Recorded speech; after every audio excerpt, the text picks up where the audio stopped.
여러분 반갑습니다. 네, 안녕하세요. 네. 이렇게 날씨도 추운데 몇 명이 지금 수강생 몇 명 되지도 않는데 정말 발빠르게 공부에 대한 열의를 불태우고자 이렇게 오신 여러분들 반갑습니다. 저하고 8주 동안 이제 자동차 보험 이론과 실무에 대해서 같이 공부를 하게 될 거고요. 열심히 지금 의지를 불태우고 시작하시는 만큼 꼭 좋은 결과 있기를 저하고 같이 화이팅 하십시다. 자, 저는 여러분 혹시 샘플 강의 들어보셨는지 모르겠는데 처음부터 이제 처음 공부하시는 자동차 보험을 처음 공부하시는 분이라고 생각하고 좀 쉽고 좀 간편하게 공부할 수 있는 방법을 가르쳐 드리도록 할게요. 여러분 자동차 보험 이론과 실무에 대해서 굉장히 어렵게 생각하세요. 그쵸? 자동차 보험 되게 어렵게 생각하시는데 자동차 보험이 다른 과목에 비해서 어렵게 생각하시는 이유 중에 하나가 실무적인 부분에 대해서 여러분이 접할 기회가 조금 많이 없고요. 근데 이제 여러분들은 이제 학생도 계실 거고 또 무슨 직장인도 계실 수 있겠지만 자동차 보험 같은 경우는 다른 보험에 비해서 실무적인 접근을 하기가 조금 용이하지 않죠. 재산보험이라던가 배상책임보험은 서베이라든지 보험회사가 직접 외주를 준 그런 외부인들한테 외부 손해사정을 통해서 손해사정을 하는 기회를 주기 때문에 그런 경험을 또 해보시는 분들도 많은데 자동차 보험은 딱 보험회사에서 그것도 대물도 서베이를 주거든요. 그런데 대인은 자기 직원들한테만 이 업무를 맡기고 있어요. 그래서 실무에 대해서 접근할 이렇게 방법이 자동차 보험을 실제로 해보지 않은 분들은 접근하기가 어려워서 어렵게 생각하세요.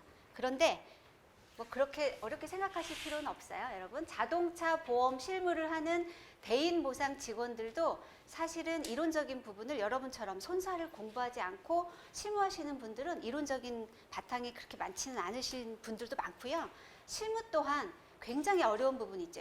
여러분이 되게 어렵게 생각하시는 자동차 보험의 실무, 특히 면부책과 관련돼서는 보험회사 직원들도 접할 기회가 많지는 않아요. 그러니까 여러분들 충분히 쉽게 공부하실 수 있다.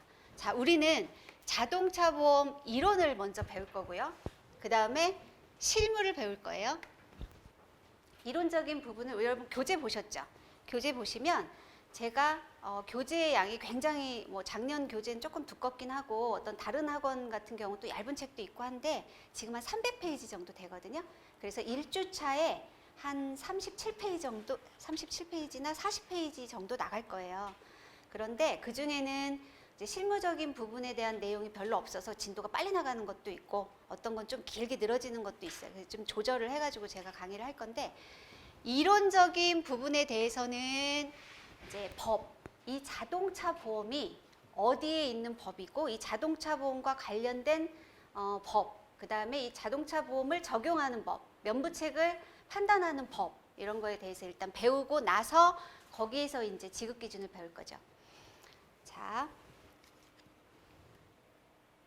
우리가 지금 배우는 이 과정에 대인 배상과 자기 신체 사고만 배워요. 우리는 인사 신체이기 때문에. 그런데 대물과 관련된 부분 사실 따로 공부할 필요는 없긴 하지만 손해사정사로서 이렇게 공부를 할 때 전반적인 부분을 할 때는 굳이 대물이니까 이건 난 필요 없어가 아니라 이해도를 높이기 위해서 제가 같이 설명도 해드릴 거예요. 자, 우리가 이제 8주 동안 공부하게 될 내용입니다. 여러분 공부를 할 때 목차 보시죠. 지금 제가 책에 나와 있는 목차는 소목차는 좀 뺐어요. 그런데 이 소목차까지도 여러분이 사실 공부하시면서 한번 체크를 한번 해보시고요. 공부할 때 가장 중요한 거는 사실은 목차. 내가 큰 산을 보는 어떤 걸 공부하고 이 중에 어떤 거를 시작해가지고 지금 공부를 하고 있고 내가 보고 있는 부분이 어느 부분에 나와 있는 부분인지를 알아야 되고요.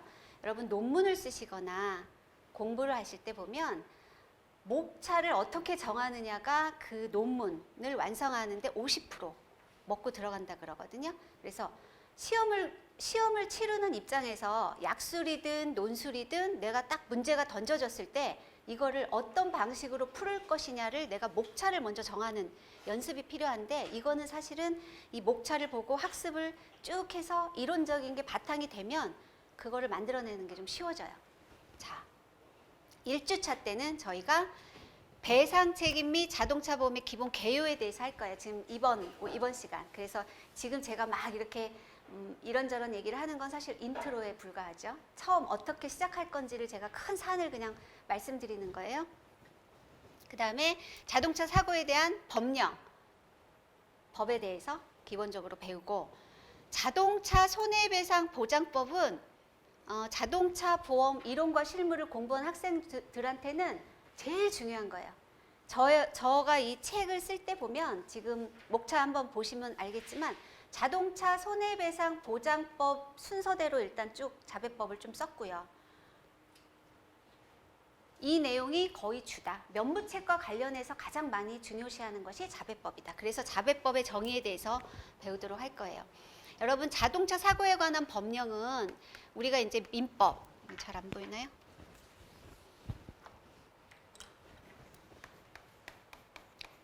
자, 민법, 자배법. 이게 자동차 사고에 관련된 민사적인 부분은 요게 해당이 되고, 그 다음에 이제 형법, 교통사고 처리 특례법 이런 법이 있어요. 이거는 형사적인 부분인데 저는 이 부분도 여러분 좀 설명을 해드릴 거예요. 왜냐하면 형사적인 부분은 실무에 있어서 굉장히 중요하거든요. 그러니까 실무자들이 실제로 보상을 하는 손해사정사 입장에서 형사적인 부분에 대한 거는 이거는 뭐 우리가 보험금을 산정하는 거니까 별로 관련이 없어라고 생각하지만, 여러분 재산보험도 공부하고 있잖아요. 재산보험에서 형사합의 지원금이든 뭐든 이게 다 연결이 돼 있어요. 그러니까 제가 종합적으로 다 설명을 해드릴 겁니다. 자, 2주차 때는 자동차 손해배상 보장법에 대해서, 민법에 대해서 좀 세부적으로 들어가고요. 3주차 때는 손해배상론, 손해액을 산정하는 방식. 여러분, 지금 보험금을 산정하는 기준이 자동차 보험 이론에서는 약관에 의한 지급 기준으로 산정하죠. 시험에서도 그렇게 나올 거예요. 왜 그러냐? 이 약관이 제가 약관도 가져왔는데, 약관 여러분 그 보험 가입하면 이렇게 책자로 주는 약관 있죠? 이거를 반드시 가지고 어디선가 얻으셔가지고 들고 다니세요. 약관은 약관에 있는 모든 내용이, 사실은 이 책에 있는 내용이 약관에 있는 내용을 다 풀어 쓴 거예요. 다 약관이에요. 그래서 책 들고 다니면서 어디서 이렇게 보기 어렵잖아요. 약관을 꼭 얻어서 들고 다니면서 봐라. 약관에 있기 때문에 지급 기준, 이 손해배상액을 산정하는 부분에 대해서는 약관대로 나오기는 해요. 그런데 우리나라 손해배상금을 산정해 줄 때는 법원이 기준이 되잖아요. 내가 누군가에게 손해를 입어서 손해배상금을 청구하면 기본적으로 법원에서 산정하는 기준 방식으로 보상을 받는 게 원칙이에요. 그렇죠? 네, 그래요. 그런데 왜 자동차 보험은 약관으로 하느냐? 왜 지급기준 약관으로 하느냐? 요거 뒤에 가서 좀 설명해 드릴게요. 그래서 이 3주차에 배우는 손해배상론은 여러분 지금 내일 배울 책임근제 시간에 배우는 그 배상 책임과 관련된 부분이 여기에 다 겹쳐요. 중복이 돼요. 그래서 똑같은 걸 좀 더 배운다. 마찬가지죠. 이 민법과 관련된 불법행위 책임 이런 것도 다 겹쳐요. 그래서 최근에 그 자동차 보험하고 책임보험, 그 근제 배채가구를 과목을 합치자는 얘기가 나오기도 했었어요. 합치면 좋을까요? 양이 너무 많아져서 공부하시는데 너무 머리가 더 아플 수도 있어요. 예. 그런 얘기도 나왔다. 그래서 이 부분은 조금 간단하게 넘어갈 거고요. 자동차 보험 약관에 대해서 이제 세부적으로 약관에 대한 구성, 그 다음에 우리가 알고 있는 대인대물 배상 이런 거 들어가고, 면책, 그 다음에 청구와 관련된 거, 일반사항, 그 다음에 이제 지급기준. 요거는 계산과 관련된 부분, 실제로 보험금을 어떻게 산정하는지 그런 부분을 말씀드릴 거예요. 실무를 경험하지 않고 그냥 뽑기만 하면 조금 넘어가는 부분도 있죠. 그냥 생각하지 못하고 넘어가는 부분도 있는데, 이제 실무 사례라던가 이런 부분 여러분 이해하기 쉽게 좀 그렇게 강의를 하도록 할게요. 그 다음에 특별 약관과 실무에 대해서 이제 기본적인 이론 학습은 이렇게 저희가 앞으로 진행을 할 겁니다.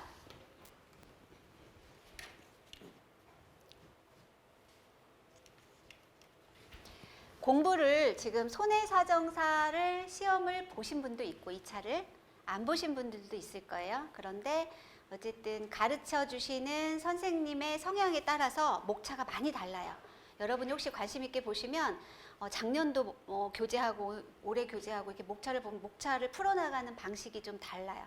저도 이 교재를 작성하면서 여러 목차를 다 이제 다른 학원의 교재라던가 관련된 서적을 많이 봤는데 목차가 다 자기 나름대로의 풀어가는 방식이 있어요. 그런데 다 겹치는 부분은 뭐 어차피 같은 내용이니까 이거예요. 손해배상 책임. 손해배상 책임은 내가, 이게 이제 자동차니까 우리는 자동차 보험의 가해자가 피해자한테 내가 사고를 내서 상대방한테 손해를 물어줘야 되는지 안 물어줘야 되는지를 기본적으로 판단하는 거. 그게 손해배상 책임과 관련된 거고요. 그래서 내가 보험을 들어있는 내 가해자가 피해자한테 물어주는 게 맞다. 여러분, 예를 들어서 오토바이가 신호위반을 해가지고 신호위반을 해서 횡단보도 지나간 사람을 때렸어요. 네. 그리고 오토바이가 근데 넘어지면서 많이 다쳤어. 그러면 아니 차랑 부딪혔다고 해봅시다. 차하고 부딪혔어. 신호위반을 오토바이가 해서. 차하고 오토바이가 부딪혀서 오토바이가 신호위반을 해서 다쳤거나 뭐 사망했다. 그러면 오토바이가 보상을 받을 수 있어요? 있습니까? 오토바이 죽었는데 받아야지. 안 줘요. 손해배상 책임 이론에서는 신호위반한 오토바이가 100% 과실이 있기 때문에 한 푼도 못 받아요. 피해를 입었음에도 불구하고. 여기서 얘기하는 손해배상 책임은 내가 물어주는 것이 맞느냐 아니냐를 판단하는 거.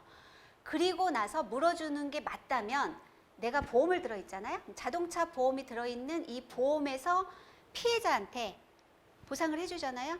그런데 무조건 다 해주나요? 안 해주는 것도 있어요. 왜냐? 약관에 보상하지 않는 손해에 해당되면 안 해주잖아요. 그런 걸 따지는 게 자동차 보험 약관 기준으로 보상 책임을 따져요.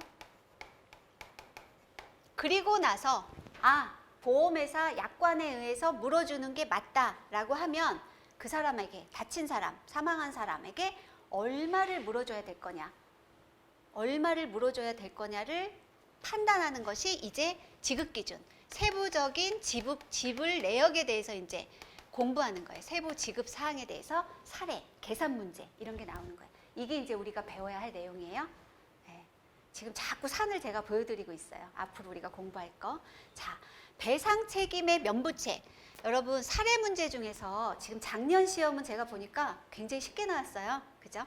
근데 그 이전에 굉장히 어려웠던 시험들 보면 면부책과 관련된 거 있잖아요. 뭐 차 한 대에 사람이 몇 명이고 뭐 몇 중 추돌을 하고 뭐 관계는 어떻고 이런 거 되게 머리 아프잖아요. 네.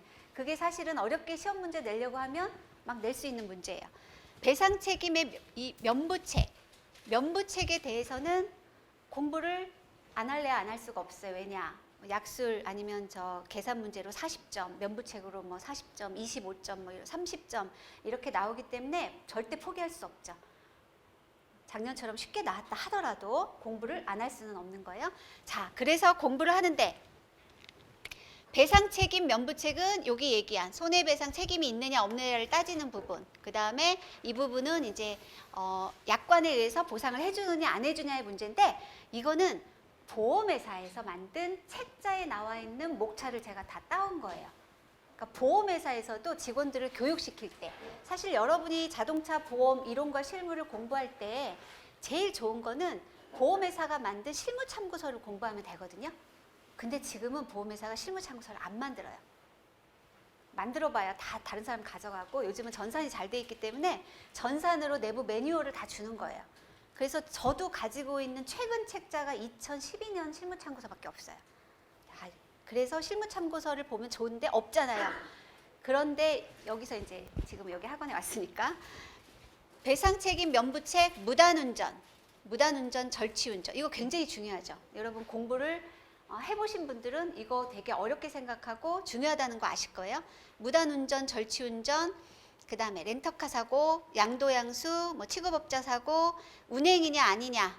이 운행이냐 아니냐는 면부책과 관련된 거. 그 다음에 타인성, 합의권자 소멸시효. 요거는 이제 제가 이 목차를 왜 보여드리냐면 앞으로 여러분이 공부할 때 요런 목차에 제목이 나오면 그건 더 눈을 반짝반짝 하면서 공부를 하셔야 된다. 그걸 알려드리려고 한 거고요. 보상 책임과 관련돼서는 자동차 보험 약관에서는 계속 나오는 게 이거예요. 정말 중요한 게 피보험자. 피보험자가 뭐예요? 보험에 가입해서 보험 혜택을 보는 사람이잖아요. 근데 보험의 뭐 보험계약의 주체, 보험계약의 객체 뭐 이런 거 여러분 저 손해사정 이론 1차 공부하실 때 배우셨잖아요. 피보험자가 아니냐 맞냐에 따라서 보험 처리가 되냐 안 되냐를 판단하는 거죠. 그래서 피보험자성, 무면허. 자동차 보험 이 이론이 정말 어렵다고 말들 하는 이유가 또 하나 있어요. 저는 지금 이 자동차 보험 실무를 27년째 하고 있거든요. 27년째. 96년도에 제가 보험회사에서 실무를 시작했으니까 엄청 오래됐잖아요. 그런데 그 정도 됐으면 사실 다른 과목들은 제가 거의 약관을 토시 하나 안 틀리고 달달 외워야 될 정도라고 생각할 텐데 저도 공부해야 돼요. 왜냐? 약관이 계속 바뀌어요. 그래서 여러분 아시는 무면허가 원래 무면허 운전하면 면책이었어요. 작년에 바뀌었어요.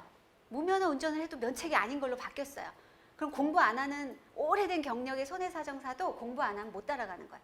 그래서 이 과목이 어려운 거예요. 늘 계속 공부해야 돼요. 제가 예전에 했던 그 실무하고 많이 달라요. 그래서 여러분들도 이 얘기는 무슨 얘기냐? 약관이 계속 변한다는 얘기는 변하는 거가 시험에 나올 확률이 아주 높죠. 그래서 시사적인 거, 뭐 예를 들어 윤창호법, 민식이법 이런 법들 있잖아요. 이거 최근에 나온 것들이잖아요. 그거와 관련돼서 시험에 내는 거죠. 뭔가 바뀐 거. 왜냐하면 시험도 계속 같은 게 나올 수 없기 때문에 신선한 시험 문제는 이런 데서 나오는 거다. 그래서 무면허 같은 경우, 유상운송도 문제가 많죠. 뭐 타다법 생기고 막 이랬잖아요. 시사화 될 수 있는 부분. 유상운송도 그래서 약관이 이번에 작년에 많이 바뀌었어요.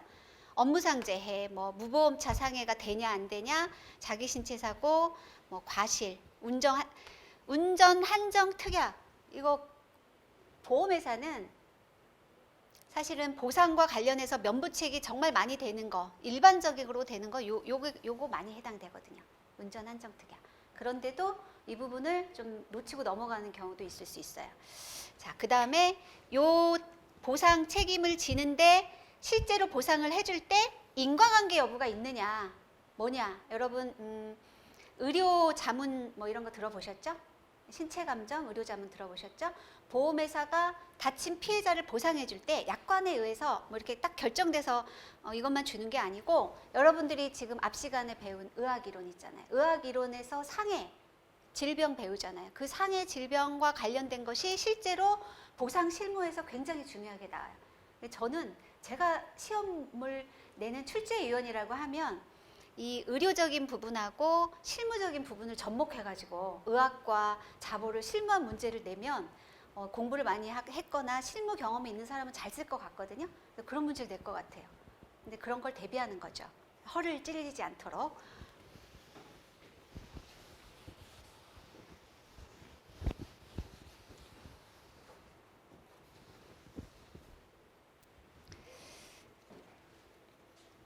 대략적으로 이제 뭐가 중요한 거다 이건 아시겠죠? 네. 이쪽에 앉으시면 제가 이렇게 하면 가려져서 잘 안 보이실 것 같은데 잘 보이세요? 네. 자, 이제 대략적인 부분에 대해서 이제 처음 시작하는 거니까 여러분 보험을 처음 공부하는 분이시다라고 생각하고 이제 한번 강의를 한번 해볼게요. 자, 보험회사, 보험자와 보험 계약자가 서로 계약을 체결하죠. 네, 내가 보험 계약을 체결하고 싶어요 하면 보험회사가 그 청약에 대한 승낙을 통해서 보험 계약이 체결이 되는 게 일반적인 보험이에요. 여러분이 알고 있는 이제 시험 과목으로 친다고 하면 재산보험, 생명보험, 네? 손해보험, 자동차 보험도 마찬가지죠. 자동차 보험도 엄밀히 말하면 내가 보험회사하고 계약을 체결하는 거예요.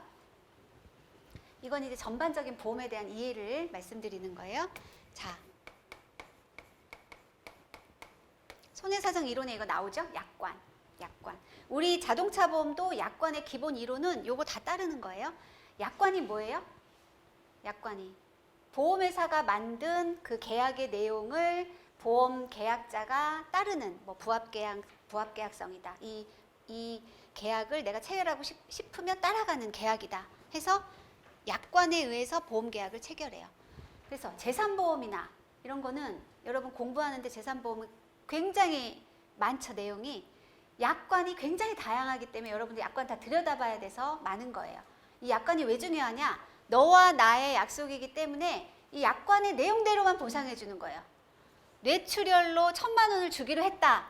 그러면 그 약관에서 정한 뇌출혈이 해당이 되느냐, 코드가 해당이 되느냐를 보고 주는 거잖아요.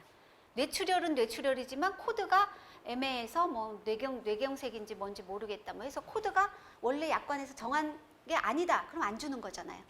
그래서 이 약관은 보험회사가 판매하는 보험계약의 약관은 보험계약자를 어떻게 보면 구속하는 거죠. 이 약관의 내용대로 체결하도록 돼 있어요. 자, 이거는 어떤 유형이냐? 여러분 잘 아는 배상책임. 근제배상책임에서도 요 표 보여주시면서 설명하실 거예요. 자, 보험회사가 여기 피보험자, 여기는 실제로는 보험계약자, 가해자라고도 볼 수 있죠. 배상책임에서는 내가 보험회사하고 보험계약을 체결했어요. 뭐를 가지고? 약관을 근거로, 약관의 내용으로 체결을 했어요. 그런데 배상책임의 특징이 내가 다른 사람에게 고의나 뭐 과실 뭐 이런 걸로 불법행위 책임을 져가지고 저 사람을 손해를 끼쳐갖고 물어줘야 되는 책임이 발생하면, 손해배상 책임이 발생을 하면 피해자가 원래는 가해자한테 나 손해 입은 거 물어줘 라고 청구하죠. 그러면 보험회사가 원래는 그 가해자가 물어줘야 되는 걸 보험을 들었기 때문에 보험회사가 대신 물어주는 거예요. 이게 배상책임보험. 자동차 보험의 구조가 이래요. 그래서 피해자가 가해자한테 내가 저 사람이 나를 쳐가지고 내가 다리가 부러졌어요. 병원에 입원했어. 그럼 나의 손해를 누구한테 청구해요? 보험회사한테 청구하잖아요. 왜? 원래는 여기다 청구해야 되는데 왜? 이게 직접 청구하는 직접 청구권이 상법 724조의 직접 청구권이 법적으로 인정을 하고 있어요. 인정이 돼요. 그래서 피해자가 보험자한테 직접 청구를 해요. 물어달라고. 그럼 보험회사가 이 보험 계약에 의해서 여기한테 이제 보험금을 지급하는 거죠. 보상 책임을 져요. 자, 그럼 한 가지. 이때 이 약관은 보험회사가 다리가 부러진 사람한테 와가지고요. 보험회사가 우리 약관의 위자료가 15만 원, 일당이 얼마, 뭐가 얼마니까 제가 100만 원 드리겠습니다. 라고 만약에 얘기를 해요. 그러면 피해자가 네, 이렇게 해야 되나요? 여기는 약관에 100만 원 주기로 약속이 돼 있다고 하면 그냥 100만 원 받아야 돼요. 그런데 여기는 그렇지 않아요. 왜냐하면 보험자와 보험 계약자 간에 체결된 약관은 피해자한테는 사실 강제할 수는 없어요. 그런데 현실적으로 왜 약관을 들이대냐?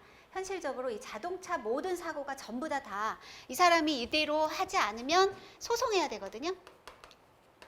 소송 갈 사람이 많지는 않은 거죠. 소송으로 가서 판결을 받기가 힘들고 그렇게 뭐 이렇게 목 좀 아프고 뭐 2, 3주 나온 진단을 소송 갈 수 없기 때문에 그냥 약관에서 제시한 금액으로 따르는 것 뿐인 거예요. 구조가 이렇다. 네, 그래서 자동차 보험은 아까 제가 손해배상 논을 강의를 한다고 할 때 이 법원에서 인정되는 손해배상금을 산정한다고 했죠?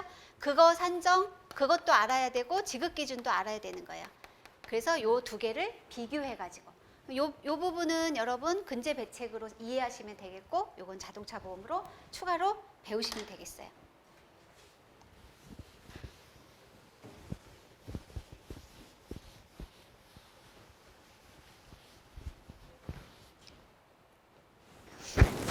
자, 그러면 자동차 보험이 어디에서 나오는 거냐? 자동차 보험. 여러분 계약법도 배우셨으니까 1차 공부하셨잖아요. 자, 상법 4편에 나와요. 상법 4편 보험편에 나오는데 통칙이 있고요. 그 다음에 손해보험과 인보험으로 나뉘어요. 그래서 상법 638조부터 739조? 739조. 거의 한 100개 정도 되는 보험이 보험과 관련된 계약법에 법 조항이 있어요. 통칙은 일반적인 보험 계약의 내용이고요.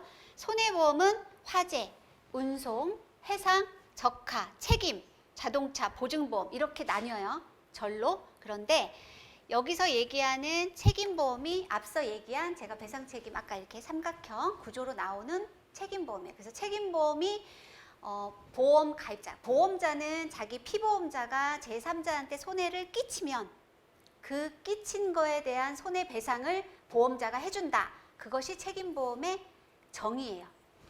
여러분 어쨌든 이 차는요 논술이잖아요. 그죠? 논술 써야 돼요. 써야 되는데 내가 이해를 하고 이제 뭔가 내가 이해를 하고 알고 있는 거라도 쓸 때는 이게 막막하거든. 좀 쓰기가 어렵거든. 막히는 부분이 있어요. 그래서 공부를 할 때 딱 쓰기 좋은 것들이 있어요. 어디서나 계속 반복되는 것들. 보험의 정의. 보험은 뭐다? 보험은 다수의 위험 단체에서 위험인들이 모여가지고 일정 금액을 각출한 다음에 피해를 입은 사람한테 경제적인 도움을 주고자 하는 제도이다. 이런 거. 그 다음에 상법 638조 보험 계약의 그 보험 계약 성립과 관련된 조항. 그리고 책임보험의 법적인 거. 우리 지금 교재 보면 상법 규정, 자동차 보험 관련해 가지고 지금 상법 규정 나오잖아요. 네, 726조의 2. 이게 지금 자동차 보험의 책임이고요. 배상 책임 관련돼서도 책임보험에 대한 조항. 이것도 700 이게 아마 700 몇 조인가? 아무튼 그래요. 그래서 이 부분에 대한 거를 외우세요. 상법을. 저는 공부할 때 어떻게 했냐면 상법 638조부터 그때 720 몇 조까지 있었거든요. 그걸 조그만 수첩에다 다 적어서 달달달 외웠어요. 정말로. 근데 그게 제가 한 30년 전에 외운 건데 지금도 어렴풋이 생각이 나요. 예. 그 정도로 외우면 법조항을 쓰거나 그렇게 하면 결국은 이 법조항이 약관에 그대로 오거든요. 그래서 쓰기가 좋은 거죠. 법조항을 써서 그걸 풀어가지고 쓰는 연습을 하셔야 돼요. 그래서 제가 좀 늦게 오신 분 계시지만 약관을 얻어서 들고 다니면서 늘 읽어보셔요. 정독하시고 그 다음에 법조항 중에서도 중요한 법조항은 이렇게 메모해가지고 외워라. 예. 뭐 공부할 게 워낙 많긴 하지만 그 정도는 하셔야 될 거예요. 자, 책임보험이 그런 구조고요. 원래는 배상책임, 이 자동차 보험은 배상책임, 책임보험 안에 들어가니까 상법 규정이 없어도 될 것 같은데 상법에서 자동차 보험을 규정하고 있어요. 조항을. 그래서 726조의 2조부터 4조까지가 있어요. 726조의 2는 여기 보면 자동차 보험 계약의 보험자는 피보험자가 자동차를 소유, 사용 또는 관리하는 동안에 발생한 사고로 인하여 생긴 손해를 보상할 책임이 있다. 예, 이 문구 하나가 다 중요하죠. 예, 피보험자, 소유, 사용, 관리, 그다음에 생긴 손해를 보상한다. 이건 외우셔야 되겠죠. 요 구절하고 그 다음에 증권, 자동차 보험 증권에는 뭐 어떤 내용을 기재한다는 거, 그 다음에 자동차 보험의 양도. 이게 딱 자동차 보험 상법 규정은 3가지밖에 없어요. 양도가 되게 중요한 것 같죠? 네, 양도 조항이 하나 들어가 있어요. 자동차는.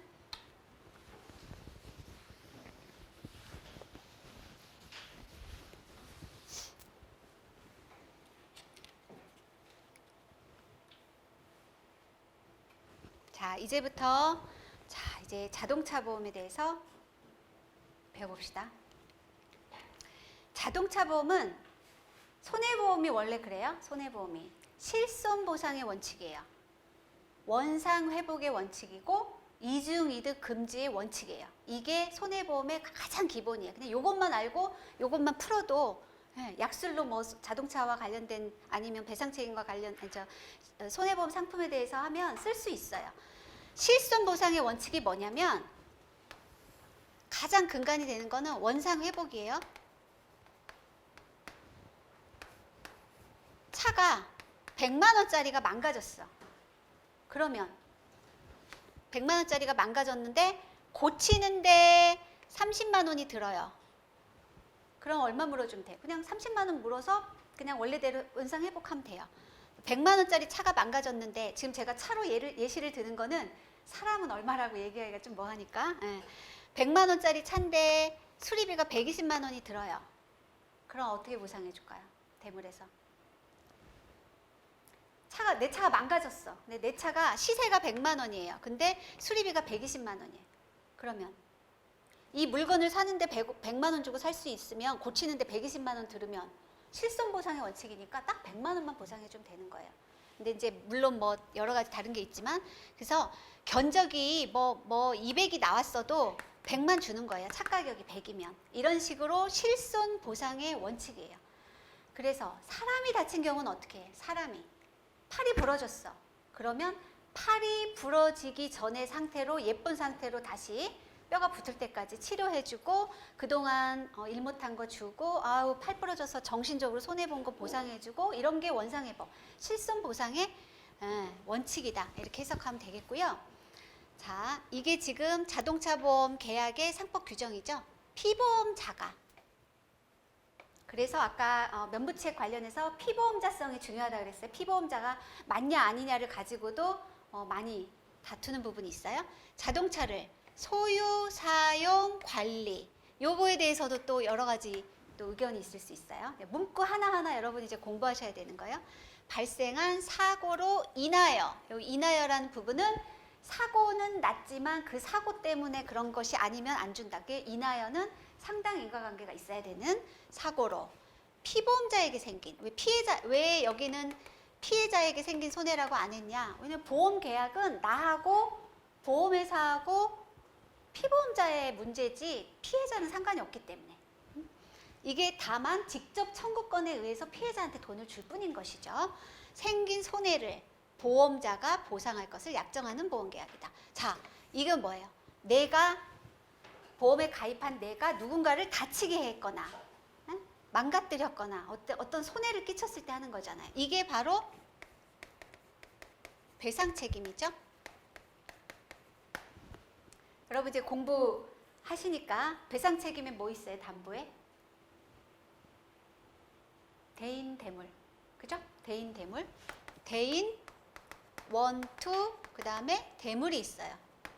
자, 그 다음에 본인의 상해, 재물 손해까지 담보하는 보험계약이다. 본인의 상해는 내가 보험에 가입한 내가 보험회사하고 약속된 금액으로 보상을 받아요. 왜 약속된 금액이냐? 이 본인의 상해보험을 가입할 때 자기 신체 사고 가입할 때 가입 금액을 내가 정해요. 가입 한도를. 그래서 사망 1억, 사망 2억, 사망 3억 이걸 내가 정할 수 있어요. 이거는 약속된 대로 주는 거예요. 그런데 배상 책임은 어때요? 약속된 대로 주는 게 없어요. 딱 실제 손해 원상회복이라고 했잖아요. 그래서 한 달에 500만 원 벌던 사람은 500만 원 기준으로 보상을 받고 100만 원 벌던 사람은 100만 원으로 받아요. 그래서 똑같은 30살 남자가 똑같이 다리가 부러졌어도 이 사람은 5천만 원 받을 수도 있고 이 사람은 1,000만 원 받을 수도 있어요. 그거는 배상 책임의 특성상 그런 거고 손해배상금이기 때문에 이거는 나의 신체를 한도를 정할 수 있어요.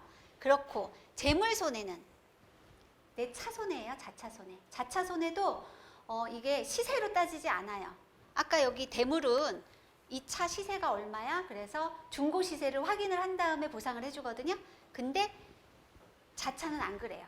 정해요. 내가 가입할 때 여기 운전하시는 분들도 있잖아요. 내 차 보험 가입할 때 이 차 보험이 지금 3천만 원이야? 그럼 3천만 원에 해당하는 보험료를 내고 그 다음에 한 1년 지나면 차가 2천으로 떨어지면 2천만 보상해주는 그런 시스템이에요. 이거는 나를 위한 보험이죠. 나를 위한 그냥 나의 상해보험, 재물보험이에요.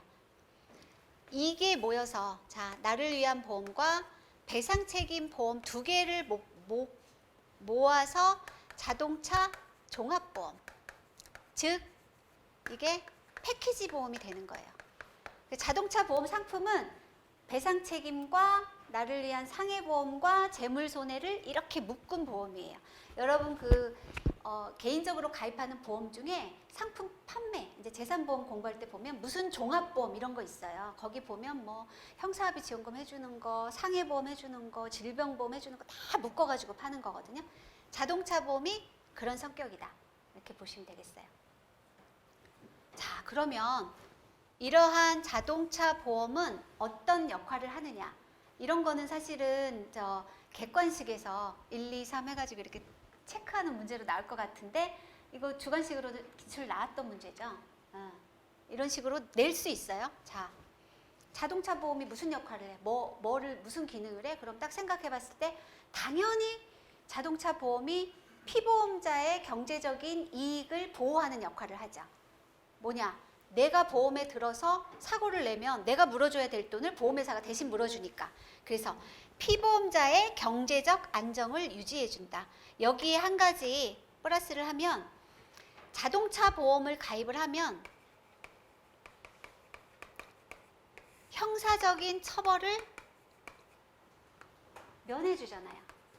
자동차 종합보험에 가입하면 사고를 냈을 때 형사처벌을 면해줘요. 그래서 형사처벌 면해주는 것도 결국은 경제적 안정 유지에 포함이 되는 거죠. 뭐냐? 내가 사고를 내서 누구를 많이 다치게 해가지고 감옥에 들어갔어요. 그럼 돈 못 벌잖아요. 근데 그런 걸 면하게 해주는 효과가 있어요. 형사적 처벌을 면제해주는 효과 때문에 결국은 피보험자한테 아주 좋다. 그 다음에 우리나라 자동차 보험은 굉장히 피해자, 이 자동차 보험과 관련된 자배법도 그렇고 피해자 보호에 굉장히 이게 정말 따봉이에요, 따봉. 최고예요. 어떤 부분이 그러냐? 실제로 법원에 소송하는 것보다 약관이 더 유리한 경우도 있어요.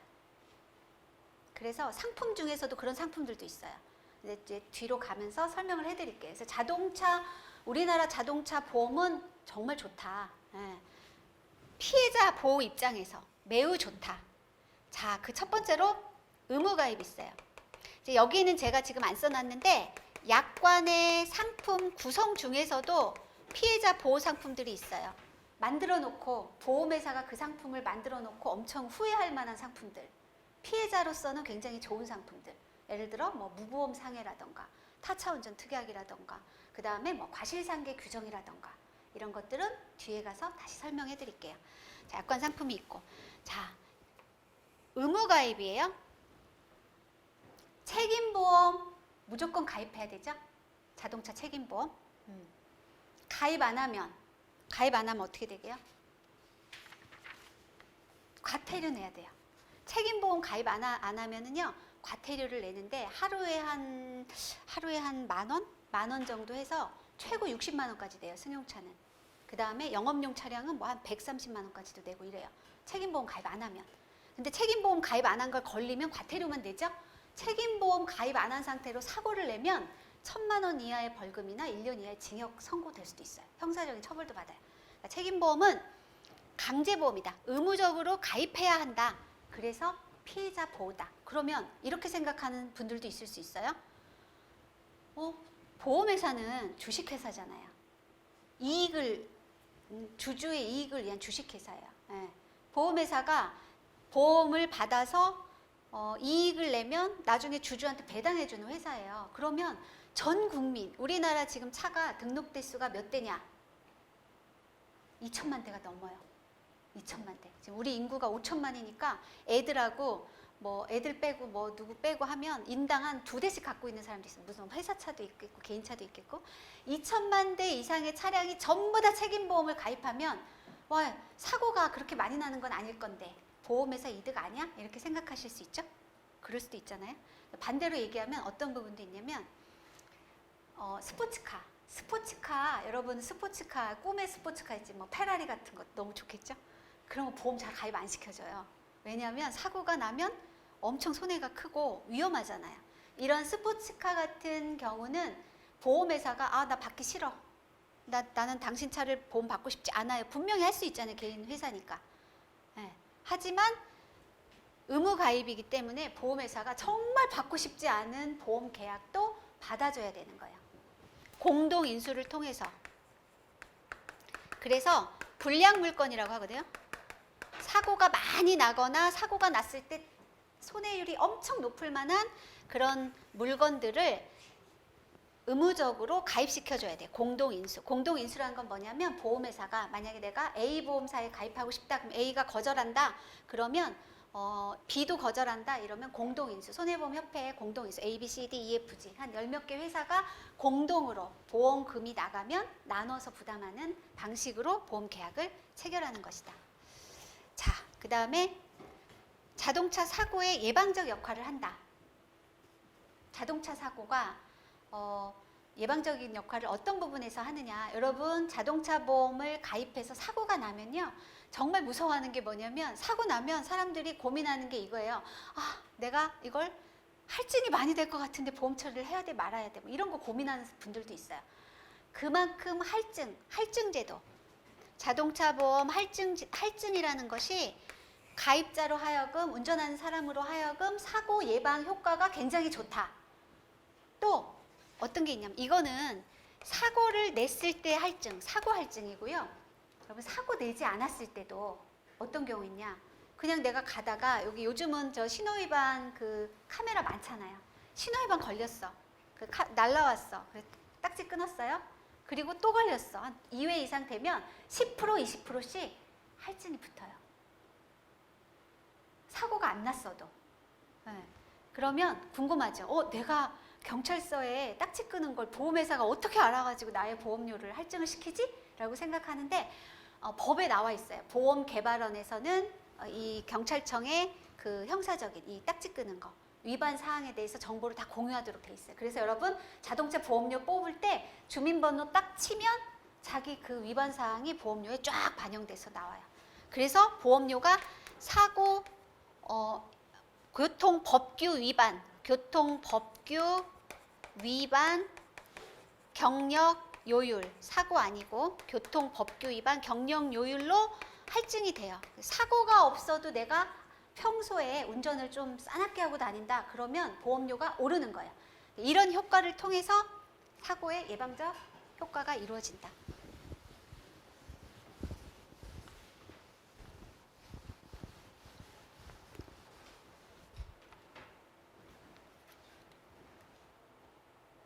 자, 방금 이제 배웠던 이 자동차 보험 담보를 좀 세부적으로 말씀드리면, 배상 책임은 내가 사고를 내서 남을 물어주는 거예요. 대인배상 1은 의무보험이에요. 대인배상 2는 뭐죠? 무한이에요. 무한밖에 없어요. 무한으로 가입해야 돼요. 대물배상도 의무예요. 얼마가 의무냐? 2천만 원. 그 다음에 타차 운전 특약도 내가 무보험상해가 가입돼 있으면 다른 차를 운전해도 보험 처리가 되는 거예요. 이거를 사실은 이제 현장에서 모르시는, 일반인들은 모르는 분들이 많아요. 보험회사 입장에서는 이 타차 운전 특약이 내가 이 가입시킨 이 자동차의 보험만 가입을 했는데 이 운전자가 여기 다른 차를 가서 운전을 하다 사고를 냈다. 이걸 다 2차 보험으로 보상해 준다. 근데 이게 보험료가 무료예요. 그냥 자동으로 가입돼요. 무보험상에 가입하면. 그래서 굉장히 좋은 상품인 거죠. 이제 특징적인 거. 그래서 이게 남을 물어주는 담보이다. 자, 그 다음에 상해보험은 무보험차 상해담보. 내가 뺑소니차나 나뿐만 아니라 나의 가족들이 다른 뺑소니차나 무적 차량, 완전 무보험 차량, 대인 1에도 가입하지 않은 차량에 사고가 났을 때, 대인 1에 가입하는 경우도 해당이 되죠. 무보험차 상해, 대인 2에 대해서 보상해 주는 거. 그 다음에 나의 신체, 그 다음에 요거에 대한 자동차 상해 특약, 이 부분이 상해보험이고요. 재물손해는 자차손해가 있어요. 자, 요게 자동차 보험이 이렇게 담보 상품이 구성이 되어 있고요. 이거를 판매하는 상품이 또 이렇게 여러 가지가 있죠. 개인용. 여러분 일반적으로 우리가 공부할 때 개인용을 위주로 공부를 해요. 그죠? 개인용. 업무용도 물론 간간히 나오긴 한데 영업용 같은 경우는 보장이 안 되는 그 담보 항목이 좀 많이 있거든요. 그래서 개인용은 10인승 이하의 개인 승용 차량이고요. 업무용은 이제 회사차, 법인차나 개인용이긴 하지만 10인승 이하. 그 다음에 뭐 1톤 뭐 이런 화물차 이렇게 해당이 되고, 영업용은 여러분 잘 아시는 뭐 택시라든가 뭐 이런 영업용. 자, 이륜 자동차 보험. 오토바이가 보험에 의무적으로 가입해야 돼요, 안 해야 돼요? 해야 되죠? 오토바이도 의무적으로 가입해야 돼요. 이륜 자동차. 예전에는 오토바이는 대물 가입을 의무적으로 안 하긴 했는데 지금은 2천만 원, 아까 대인 원 의무 가입 2천만 원까지 가입을 하도록 돼 있어요. 자, 농기계보험, 외화표시보험, 운전면허, 교습생 보험, 자동차 취급업자 보험. 보험회사에서 판매하는 상품이에요. 그런데 여기서 좀 다른 거는 대인 원은 우리가 이제 알고 있는 책임보험이 자동차 손해배상 보장법에 의해서 아까 의무적으로 가입하는 보험이라고 그랬잖아요. 의무보험 가입, 의무적으로 가입하는 보험. 그런데 농기계보험이라던가 자동차 취급업자 보험이라던가 이런 거는 대인 원이 없어요. 의무 가입이 아니야. 왜 그러냐? 자동차 취급업자 보험 봅시다. 자동차 취급업자 보험은 이 차가 있어요. 내가 이 차로 보험을 무조건 들으면 대인 원은 무조건 따라가요. 이 차로 누가 운전했건 보통은 이렇게 생각하면 돼요. 대인 원 책임보험은 어떤 방식으로든 보상이 되기 때문에 이 차에 따라오는 이 차는 어디를 가서 보상이 돼도 대인 원은 이 차 보험으로 처리가 되는 거가 맞아요. 그러니까 자동차 취급업자는 누구예요? 세차장업자, 대리운전업자, 그 다음에 또 뭐 고치는 거, 수리업자, 정비업자 이런 사람들이잖아요. 그럼 이 사람이 자기 차를 수리하는데 보험 드는 게 아닌 거잖아. 누구 차? 고객 차를 가지고 이 차를 가지고 와서 이 차를 수리하다가 다른 사람을 다치게 하거나 뭐 망가뜨리는 거에 대한 보험을 해주는 거니까 자동차 취급업자는 대인원을 들을 필요가 없어요. 대인원은 이 차에서 내는 거니까. 자동차 취급업자는 대인원을 초과하는 손해만 보상해줘요. 그래서 대인원이 없어요. 농기계는요. 농기계 뭐 트랙터, 크레인, 뭐 경운기 이런 거 있잖아요. 이것도 자배법에서 보험 대인원을 의무적으로 가입하라 하는 보험이 아니에요. 농기계는 자동차 관리법상 자동차하고 건설기계 몇 개만 포함된 나머지는 의무적으로 가입할 보험이 아니에요. 그러니까 농기계 보험은 그냥 내가 드는 거예요. 그래서 농기계 보험도 대인원이 없어. 근데 요즘 최근에 보니까 작년 정도에 농업당국이라고 기사가 나왔는데 농업당국이면 어디에 뭐 농림수산부 이런 데 되겠죠? 그런 데서 농기계 종합보험 해가지고 우리 자동차 보험처럼 이런 보험을 상품을 만드는 걸 추진한다고는 해요. 근데 아직까지는 지금 나온 것 같지는 않고요. 농기계 보험 그렇다. 자, 운전면허 교습생 자동차 보험은 운전면허를 하는 그 면허 연습하는 그 노란 차 있죠? 거기가 가입하는 거예요. 그러면 여기에 운전을 교습해주는 선생님이 있고 운전 교습하는 학생이 있잖아요. 둘 다 사고가 나면 본인들이 대인으로는 못 받아요. 그 차에 운전하는 사람이기 때문에. 자, 이런 특징적인 거.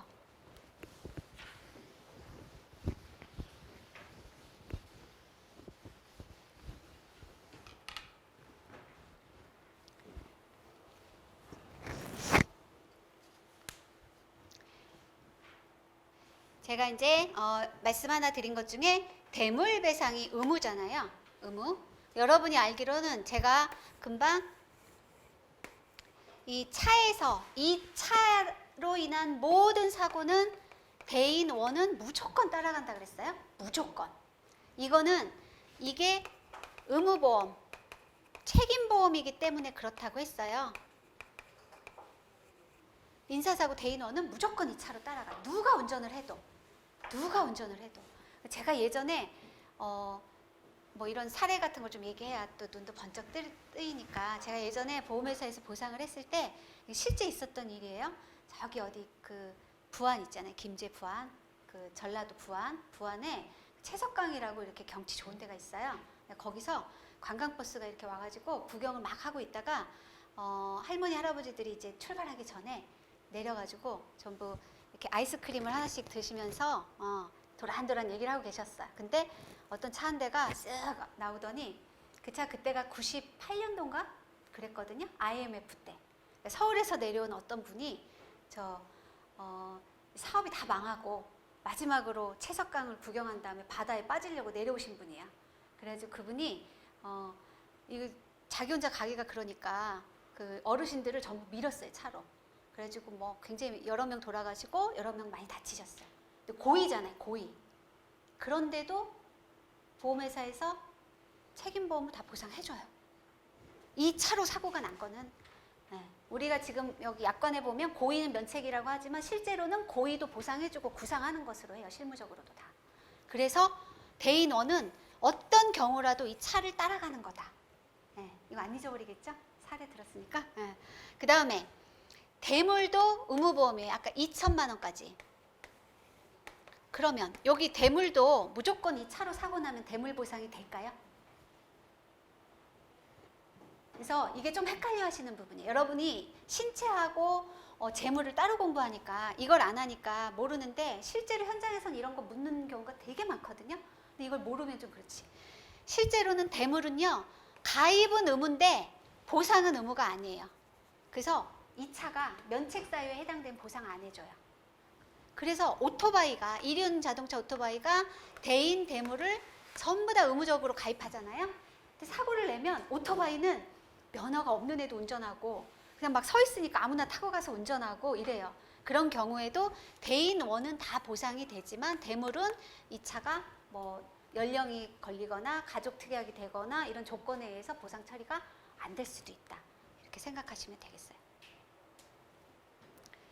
일단 첫 시간이니까 인트로 조금 했고요. 자동차 보험에 대한 상품 설명 담보까지 했어요. 자, 좀 쉬시고 10분 쉬시고 다시 하도록 하겠습니다. 기지개 좀 켜시고 다시 만나요. 네.